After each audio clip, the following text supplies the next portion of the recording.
CM योगी कानपुर को सौगात देने वाले हैं। बड़ी खबर अब आपको बता दें, कई विकास कार्यों का लोकार्पण और शिलान्यास भी होगा। 387.59 करोड़ के विकास की सौगात देंगे सीएम योगी। कानपुर को 174.12 करोड़ परियोजनाओं का लोकार्पण होगा। 213.4 करोड़ की आपको बता दें वीएसएसडी कॉलेज में इस कार्यक्रम का आयोजन होगा, जहां पर कई जो परियोजनाएं हैं उनका लोकार्पण और शिलान्यास करने वाले हैं उत्तर प्रदेश के मुख्यमंत्री योगी आदित्यनाथ। बड़ी खबर अब आपको बता रहे हैं, 387.59 करोड़ की परियोजनाओं का शिलान्यास होने वाला है। कानपुर को आज बहुत बड़ी सौगात मिलने जा रही है। बड़ी खबर हम आपको बता रहे हैं, सीएम योगी कानपुर को आज सौगात देंगे। आज दौरा रहने वाला है सीएम योगी आदित्यनाथ का कानपुर। ये बड़ी खबर हम आपको बता रहे हैं।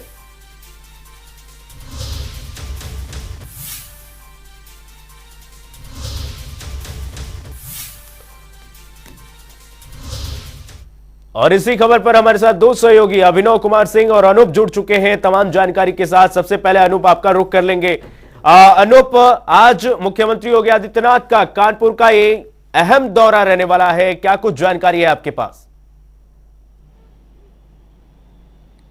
देखिए कीर्तिमान, आज मुख्यमंत्री योगी आदित्यनाथ उद्योग की नगरी कानपुर का दौरा है। निश्चित रूप से आज कानपुर के लिए खास दिन है, क्योंकि तमाम परियोजनाओं का लोकार्पण और शिलान्यास होना है।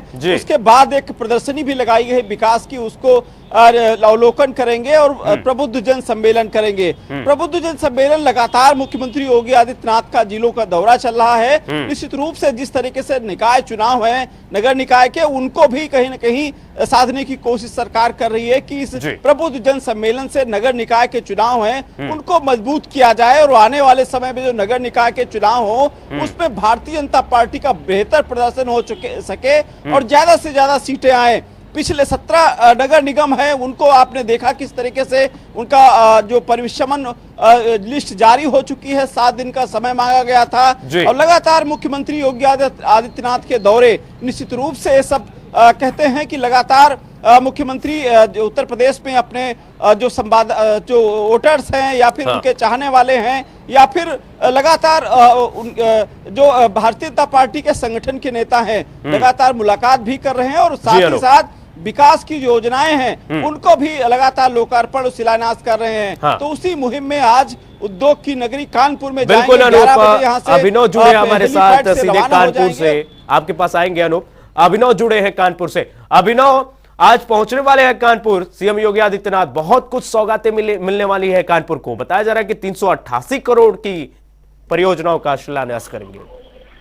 जी बिल्कुल, आपको बता दूं कि निकाय चुनाव के ठीक पहले मुख्यमंत्री योगी आदित्यनाथ का कानपुर वासियों को सौगात देना निकाय चुनाव को देखते हुए बहुत अहम माना जा रहा है। बिल्कुल, कानपुर के वीएसएसडी कॉलेज में मुख्यमंत्री योगी आदित्यनाथ पहुंचेंगे और यहाँ शहर वासियों को 387 करोड़ 59 लाख रुपए की सौगात देंगे। कई परियोजनाओं का शिलान्यास करेंगे, कई परियोजनाओं का लोकार्पण भी होगा और इस सरकारी योजनाओं के लोकार्पण और शिलान्यास कार्यक्रम के बाद इसी कार्यक्रम स्थल से प्रबुद्ध वर्ग को संबोधित करेंगे और साथ ही साथ शहर के ऐसे 29 लोगों को चिन्हित किया गया है जिनको मंच से ही प्रमाण पत्र सौंपेंगे। इनमें उद्यमी, व्यापारी, महिला व्यापारी, डॉक्टर, शिक्षक, सभी वर्ग के लोगों को रखा गया है और ऐसा माना जा रहा है कि इनको सम्मानित करेंगे और इनको सम्मानित करने के साथ ही साथ जो निकाय चुनाव आगे लगा हुआ है उत्तर प्रदेश में कानपुर में भी, तो कहीं न कहीं प्रबुद्ध वर्ग को संबोधित करने के साथ ही साथ निकाय चुनाव की एक भूमिका भी यहाँ से बनाकर मुख्यमंत्री योगी आदित्यनाथ गोरखपुर के लिए रवाना होंगे। निकाय चुनाव को देखते हुए उनकी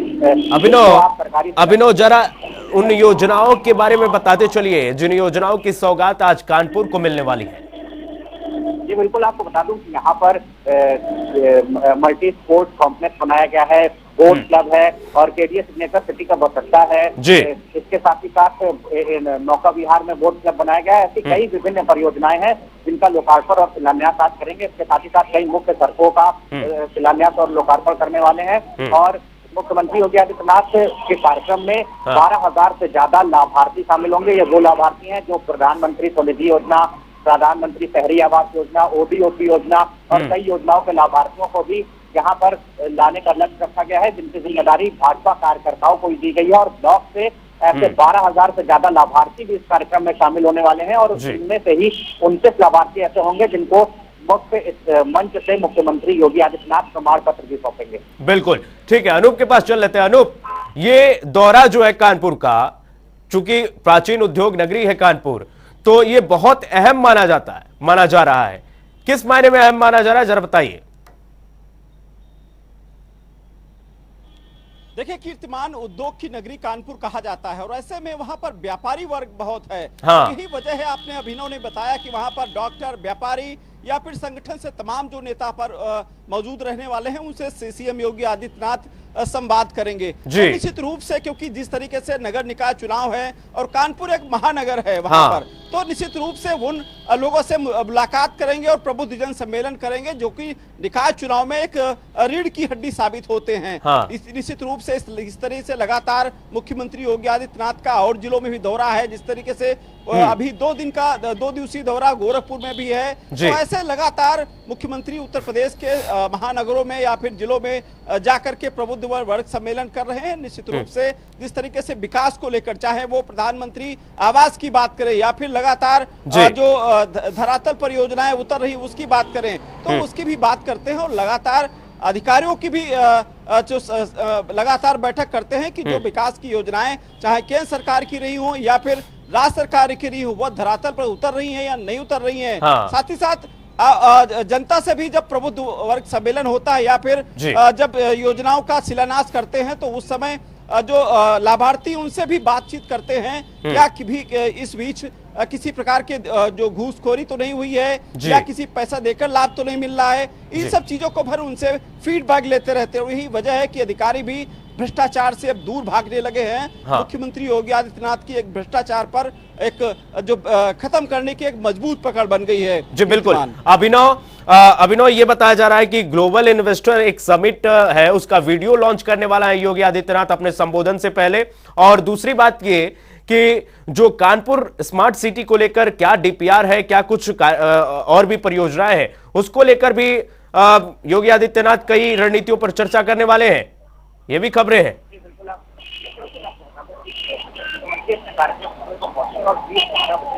जी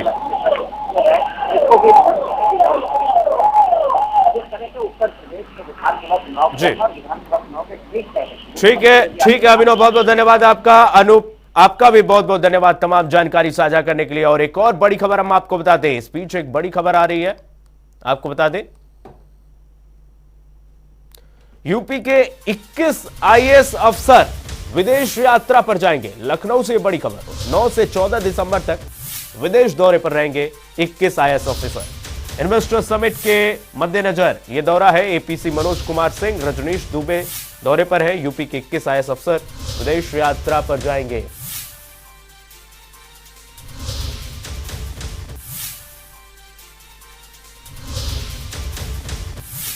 और आपको बता दें, आज सीएम योगी मैक्सिको भी जाने वाले हैं और वहां पर रोड शो भी करने वाले हैं। तो बड़ी खबर हम आपको बता रहे हैं, यूपी के 21 आईएएस ऑफिसर भी जा रहे हैं दौरे पर। इन्वेस्टर समिट के मद्देनजर ये अफसर दौरे पर जाएंगे, विदेश दौरे पर। और सीएम योगी आदित्यनाथ मैक्सिको दौरे पर जाएंगे, वहां पर रोड शो भी करेंगे।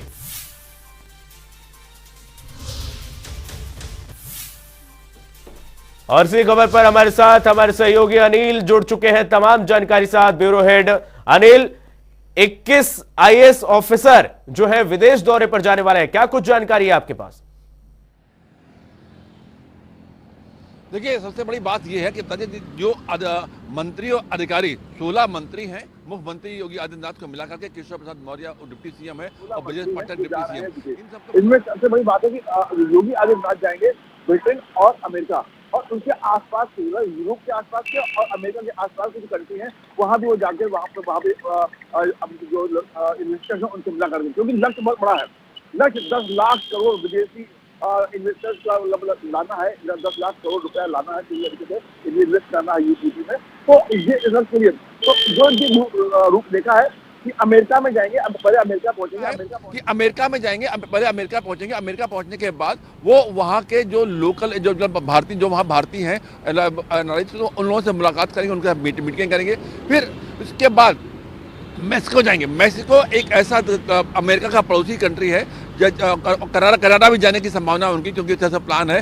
तो चूंकि दोनों कंट्री अमेरिका से जुड़ी हुई हैं, और मेक्सिको एक ऐसा देश है जैसे यहाँ पर भारत में जैसे नेपाल, उत्तर प्रदेश से जैसे सटा हुआ नेपाल है, वैसी स्थिति है। और नेपाल का जैसे उत्तर प्रदेश या भारत के बगैर काम नहीं चल सकता जैसा कि देखा जाता है, वैसे ही मेक्सिको भी वहाँ पे वैसे ही भौगोलिक स्थिति है। और वहाँ पे इंडियन काफ़ी हैं, उनकी रूपरेखा भी ऐसी है। तो वहाँ के जो इन्वेस्टर्स हैं उनसे भी मिलेंगे। तो वहाँ के जो इंडियन है उन्होंने एक कार्यक्रम बनाया हुआ है योगी का रोड शो निकालने का, और रोड शो निकालेंगे तो उसको निश्चित रूप से एक प्रभावशाली तरीके से मैं संदेश जाएगा कि मतलब भारत के सबसे बड़े राज्य उत्तर प्रदेश के मुख्यमंत्री वहाँ पे रोड शो करके अपने देश में अपने राज्य में वो इन्वेस्टमेंट के लिए आए हुए हैं। तो ये अच्छा संदेश जाएगा। इसी प्रकार आपको बता दें कि योगी आदित्यनाथ के अलावा विजय पाठक ब्राजील और उसके आसपास कंट्री जा रहे हैं। डिप्टी सीएम डिप्टी सीएम क्या नाम करके केशव प्रसाद मौर्य ये जा रहे हैं फ्रांस और उसके आसपास की कंट्री। तो ये जो जिस तरीके से तैयारी की गई है,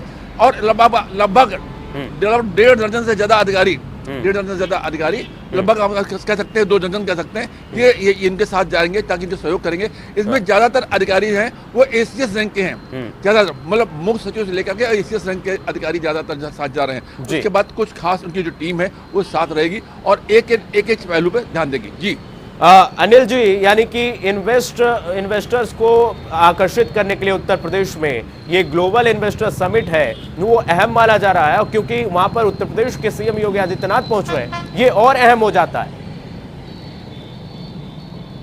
जी बिल्कुल ठीक है कीर्ति आपने कि जिस तरीके से Yogi Adityanath global investor meet में विदेशी लोगों विदेशी इन्वेस्टर्स को इनवाइट करने जा रहे हैं, तो इसका बहुत ज्यादा प्रभाव पॉजिटिव पड़ने की संभावना इस प्रकार से लगाई जा रही है। क्योंकि उत्तर प्रदेश में इन्वेस्टर और उद्योगों के लिए एकदम मतलब वो जो नया भी बजट आया उसमें भी उन्होंने तमाम योजनाएं परियोजनाएं को ओपन की हैं। तो इसका लाभ उत्तर प्रदेश के नागरिकों को मिलेगा, इसके युवाओं को मिलेगा, यहाँ के रोजगार और बेरोजगारी को दूर करने को मिलेगा। इसके साथ ही साथ विकास जहां होगा ही होगा, उसके साथ ही साथ जो हमारी जो आर्थिक स्थिति है उसमें भी काफी सुधार होने की संभावना है। तो ये इन्वेस्टर मीट जो है, ये जो इन्वेस्टर मीट की तैयारी है, ये वाकई में बहुत ही गंभीरता से देखी जा सकती है और इसके अच्छे परिणाम आ सकते हैं। जी, यानी अनिल जी, स्मार्ट सिटी जो प्रोजेक्ट है उसको भी लिंक करके अगर देखें इन्वेस्टर समिट को, तो इन्वेस्टर समिट उसको भी बढ़ावा देगा स्मार्ट सिटी प्रोजेक्ट को उत्तर प्रदेश में। ये बिल्कुल देखा। देखिए बताऊं, जब स्मार्ट सिटी जब प्लानिंग हो रही थी आज से 7 साल पहले, तो स्मार्ट सिटी की प्लानिंग के लिए जब अधिकारियों की बैठक हुई, वो भी उसमें जो स्मार्ट सिटी के लिए जो अधिकारी आए थे विदेश से आए थे, तमाम सारे जो उसमें बताने आए थे भारत के अधिकारियों को कि स्मार्ट सिटी होता क्या है। उन्होंने लोगों से पूछा भी था कि स्मार्ट सिटी है क्या। तो बताया गया था कि स्मार्ट सिटी वो है जब आप अपने घर के बाहर निकले और जो जरूरतें आपको एक मनुष्य को होती है, जब वो जरूरतें मिल रही है, वो स्मार्ट सिटी है। जैसे रोड है, हॉस्पिटल है, प्ले ग्राउंड है, ड्रिंकिंग वाटर है, सैनिटेशन है, यानी कि सफाई है ना, और इस प्रकार की जितनी जो चीजें आदमी को मूलभूत जरूरत है, ट्रांसपोर्टेशन से लेकर हर चीज, तो ये चीजें बड़ी ही काम की होती है। और स्मार्ट सिटी जब शहर स्मार्ट होगा तभी इन्वेस्टर यहाँ पर इन्वेस्ट करने के वो रखेंगे। अगर सड़कें टूटी हुई हैं, पानी की व्यवस्था नहीं है, बिजली नहीं है, तो इसमें कहाँ इन्वेस्टर नहीं आएगा। जी ठीक है, अनिल के अंकुर जी, स्टेट ब्यूरो हेड, हमारे बहुत बहुत धन्यवाद आपका तमाम जानकारी साझा करने के लिए। और एक और बड़ी खबर आपको बता दें, एक और बड़ी खबर सामने आ रही है, आपको बता दें राष्ट्रपति मुर्मू का उत्तराखंड दौरा है। देहरादून से यह बड़ी खबर हम आपको बता रहे, कई कार्यक्रमों में राष्ट्रपति द्रौपदी मुर्मू हिस्सा लेंगी। लवासना के कार्यक्रम में हिस्सा लेंगी। जी हां, आईएएस ऑफिसर्स की ट्रेनिंग जहां पे होती है लवासना, वहां पर प्रशिक्षु अधिकारियों को संबोधित करेंगी। दून यूनिवर्सिटी का दीक्षांत समारोह है, दीक्षांत समारोह में हिस्सा लेंगी राष्ट्रपति द्रौपदी मुर्मू। तो यह अहम माना जा रहा है ये दौरा राष्ट्रपति द्रौपदी मुर्मू का। बड़ी खबर हम आपको बता रहे हैं, कई कार्यक्रमों में हिस्सा लेने वाली हैं राष्ट्रपति द्रौपदी मुर्मू।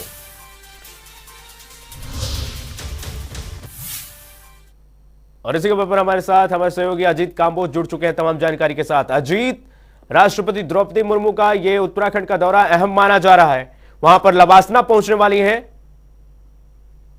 बिल्कुल, अगर उत्तराखंड में राष्ट्रपति द्रौपदी मुर्मू की बात की जाए तो बीते रोज वो राजधानी देहरादून को शाम 5 बजे पहुंच चुकी थी और उसके बाद से ही वो कई कार्यक्रमों में शामिल हो रही है। हाँ। तो मुख्यमंत्री आवास में आयोजित स्वागत कार्यक्रम में उत्तराखंड को 2000 करोड़ से ज्यादा की सौगात राष्ट्रपति द्रौपदी मुर्मू की तरफ से दी गई है। हाँ। और सुबह सवेरे की अगर बात की जाए तो रात्रि प्रवास राजभवन में था। तो सुबह उठकर राजभवन स्थित महादेव के मंदिर में राष्ट्रपति द्रौपदी मुर्मू ने जलाभिषेक किया है, पूजा अर्चना की है और उसके बाद वो सीधा 9:30 बजे के करीब एलबीएस अकादमी मसूरी पहुंच चुकी हैं, जहां पर वो 97 फाउंडेशन कोर्स के प्रशिक्षु आईएएस अधिकारियों को संबोधित कर रही हैं। वहां पर कई लोकार्पण शिलान्यास कार्यक्रम है जिनमें राष्ट्रपति द्रौपदी मुर्मू शामिल होंगी और इसके बाद दोपहर में वो देहरादून पहुंचेंगी, जहां पर दून यूनिवर्सिटी के दीक्षांत समारोह में शामिल होंगी। दून यूनिवर्सिटी का यह तीसरा दीक्षांत समारोह है जिसमें 600 से ज्यादा छात्र छात्राओं को राष्ट्रपति द्रौपदी मुर्मू सम्मानित करने का काम करेंगी और उनको मेडल उपाधि देकर सम्मानित करेंगी।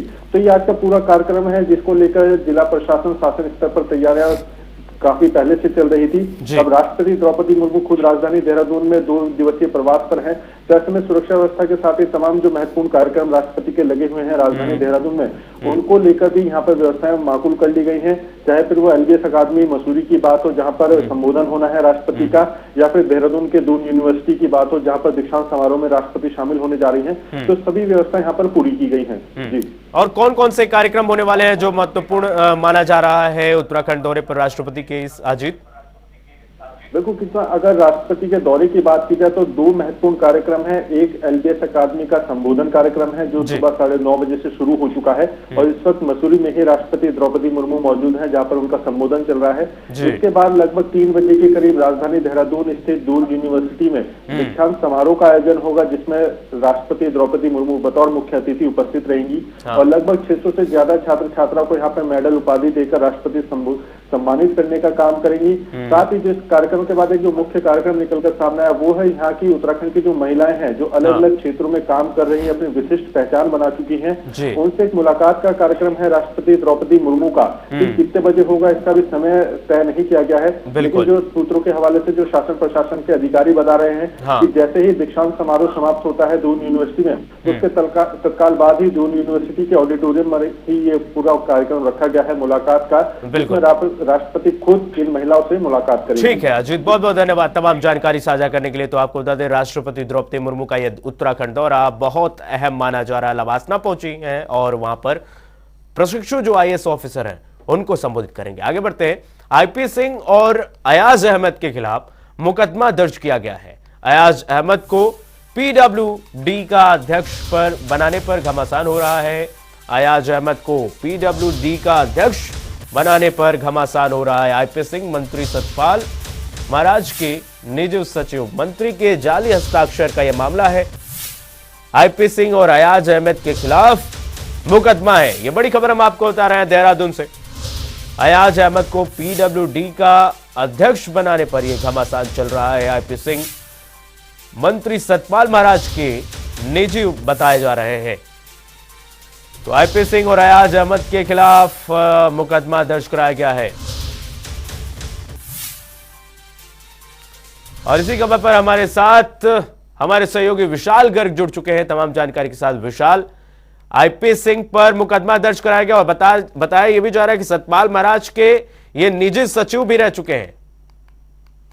बिल्कुल, देखिए मई 2022 का ये मामला है जब ये मामला सामने आया था और जो सतपाल महाराज के जो निजी सचिव थे कि पूर्व में इनके निजी सचिव थे क्योंकि इनको तत्काल ही मंत्री ने हटा दिया था। ये मामला मई 2022 का था जब सतपाल महाराज अपने विदेश दौरे पर थे, लेकिन इस दौरान जो पीडब्ल्यूडी के अधिकारी हैं और उन्होंने चिट्ठी भेजी थी मंत्री जी के पास जो कि जिसमें लिखा हुआ था कि उनको चीफ पद पर तैनात किया जाए, जिसके बाद मंत्री के इसमें हस्ताक्षर हुए। लेकिन जब दौरे से मंत्री लौटे तो उन्होंने इस बात से इनकार कर दिया। उन्होंने कहा कि मैंने किसी तरह के कोई साइन नहीं की है और ऐसा कोई अनुमोदन नहीं किया है। लेकिन जब इसकी जांच शासन स्तर पर हुई तो पाया गया कि जो उनके निजी सचिव हैं आईपी सिंह, उनके द्वारा ये हस्ताक्षर किए गए हैं, उनके द्वारा ये पूरा षड्यंत्र रचा गया। और इस दौरान देखिए ये जो अब उनके पीआरओ हैं सतपाल महाराज, उन्होंने एसएसपी से शिकायत की और अयाज अहमद जो कि पीडब्ल्यूडी के चीफ है और आईपीसी जो कि इनके पूर्व में निजी सचिव रह चुके हैं, दोनों के खिलाफ मामला दर्ज कराया गया है और डालनवाला कोतवाली में दोनों के खिलाफ मुकदमा भी दर्ज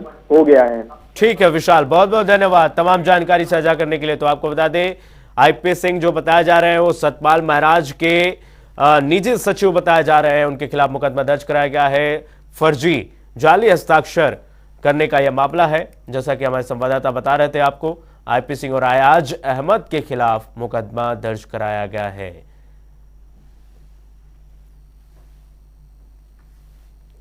आगे बढ़ते हैं। नमामि गंगे के नाम पर जहां केंद्र की मोदी सरकार करोड़ों रुपए खर्च करके गंगा, गोमती जैसी कई नदियों के जल को प्रदूषण मुक्त करने के लिए दिन रात एक कर रही है, वहीं उत्तर प्रदेश के सुल्तानपुर जिले में केंद्र सरकार के विभाग नमामि गंगे की धज्जियां उड़ाते साफ नजर आ रही है।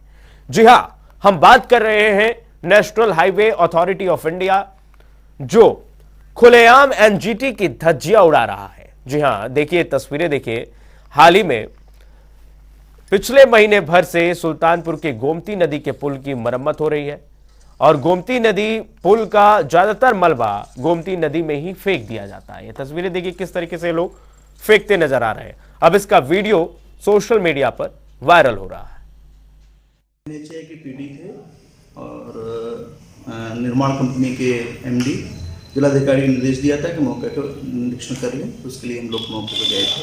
शिकायत प्राप्त हुई थी और कुछ कचरा फेंका भी गया है, लेकिन उनको सख्ती से मना कर दिया गया है कि गोमती नदी में कोई भी अवशेष नहीं फेंकेंगे और उन्होंने जेसीबी लगा के सारा कचरा दूर डालना शुरू कर दिया है।